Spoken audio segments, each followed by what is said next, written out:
If you have started learning photography earlier than a second ago, you're probably aware of that unofficial battle between camera brand lovers. Canon versus Nikon, Sony versus Fujifilm, Canon versus Sony, and so on. People usually choose cameras based on their abilities and needs, but with lenses, it's different. There are just so many lenses available right now on the market, and almost everyone knows that an entry-level camera plus a good lens will yield better photos than a great camera and a kit lens. And the lenses can stay with you each time you upgrade the camera, so buying a good set of lenses seems like a wise investment. And today I will tell you about the best lens in my opinion, which will satisfy the needs of absolutely every photographer. Everyone has different tastes, so if you won't agree with my choice, welcome to the comment section. And first, let's talk about what prime lenses are. This is important to understand for the rest of the video. Almost every manufacturer has prime lenses. Canon has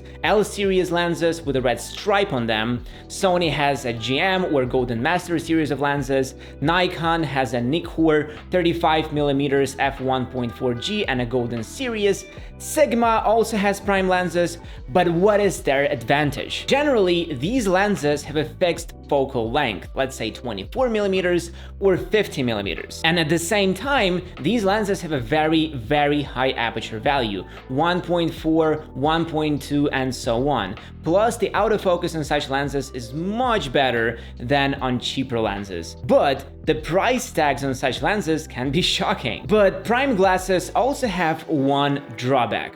But what drawback? Let's figure this stuff out. As I said, often prime lenses have a fixed focal length. Let's take the Canon L 50mm f1.2 for example. What can we shoot with a portrait lens? Portraits preferably, but you also are free to shoot anything you like. And what about the Sony 24GM f1.4?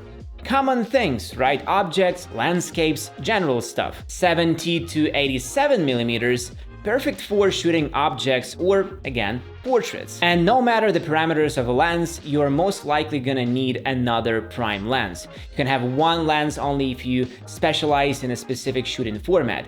In such a case, sure, you can have only one lens, but what if you're shooting different things each time, just like the majority of photographers? This is where it gets more interesting. I think the lens I'm about to suggest may be expensive for beginners, but it's definitely worth looking into. And before we go into that, I want to point out just one thing. The quality of photos is important for sure, but you also must know how to edit your shots afterwards. You at least need a handy photo editing tool to edit your raw images. For these purposes, PhotoWorks is a perfect choice. It's a simple and intuitive photo editing app that will satisfy almost every photographer. With PhotoWorks, you can not only make basic photo corrections, but also retouch with artificial intelligence in a few clicks. Plus, you can also replace the background on your photos without a fuss. And I think an abundance of options to work with filters, LUTs, curves, and lab channels goes without saying. PhotoWorks has everything you may need for fast and creative editing. The app has a 5-day trial period, so be sure to check it out. Install it, try its functions, and then decide whether it suits you. Plus,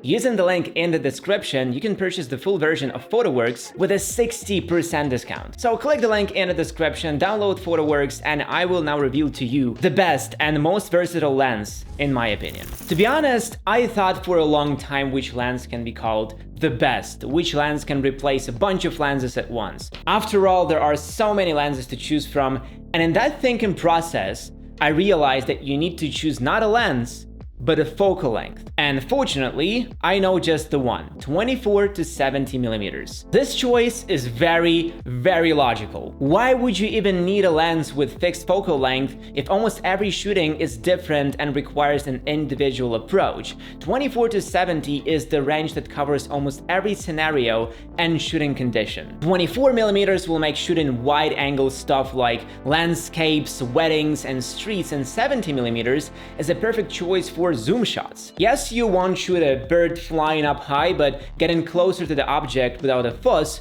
will be much easier. So yeah, lenses with such a range are perfect for shooting weddings, in case you're interested. Reports and stories, no problem. And when it comes to choosing a brand, I'm all Sony. I think Sony FE 24-70mm f2.8 GM lens would be a great choice. It's quite pricey, but overall a very, very capable piece of tech. Firstly, the GM or Golden Master series of lenses gives the best quality among all Sony lenses. Secondly, the aperture ratio of 2.8 at 70mm is also very, very good value. And thirdly, just look at the quality of photos this lens yields. Yes, there may be better lenses out there, as well as cheaper lenses, but I'm a Sony fan, and I give suggestions based on my personal preferences. So if you're looking for one lens that will cover the majority of your needs, choose a wide one, 24-70, for example. And don't forget about the aperture. 70mm at f4 isn't a good deal, really. And what lens do you use? What focal length do you think is best? Leave your answers in the comments. I would be happy to read them. Thank you for watching. Hit that like button and subscribe to the channel, and see you in the next one.